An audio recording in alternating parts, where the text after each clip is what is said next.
का जनी है मोहब्बत का होला। ऐसे कहा मत छुपा रुस्तम हम जवनी कइला तो हम कोई ना कइले हुई ना हो ई मोहब्बत कइला लेके अपना बाबू से। अच्छा ई मोहब्बत कइला लेकिन अपना बाबू से इहो सही है।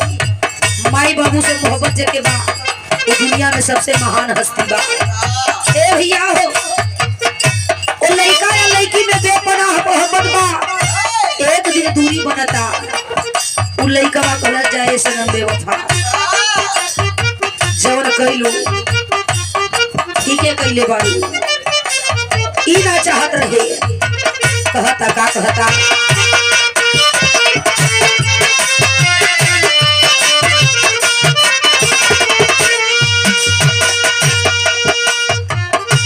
कहे कि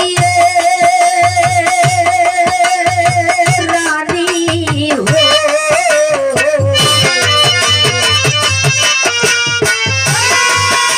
कहे कि सोना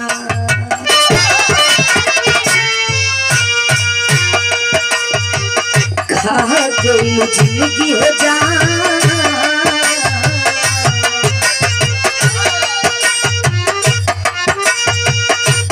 जिंदगी हो जाए मोहब्बत के खेल में जिंदगी हो जाए मोहब्बत के खेल में।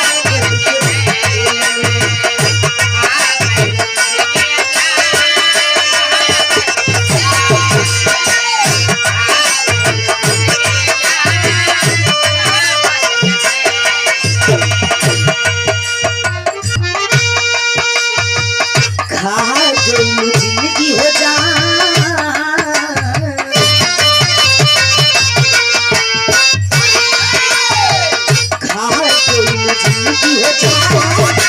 मोहब्बत के खेल में जिंदगी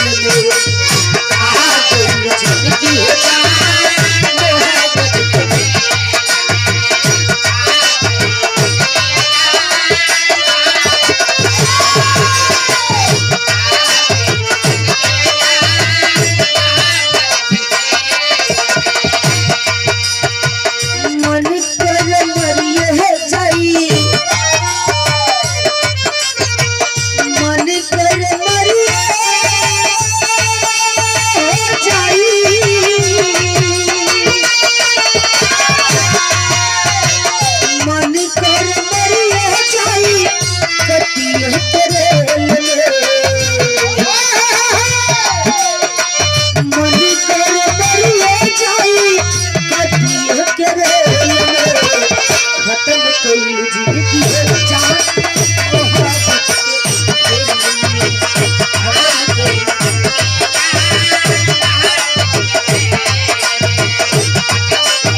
हे माई सुनी लो राउर दरबार में जय आवेला उ कब खाली हाथे ना जाला।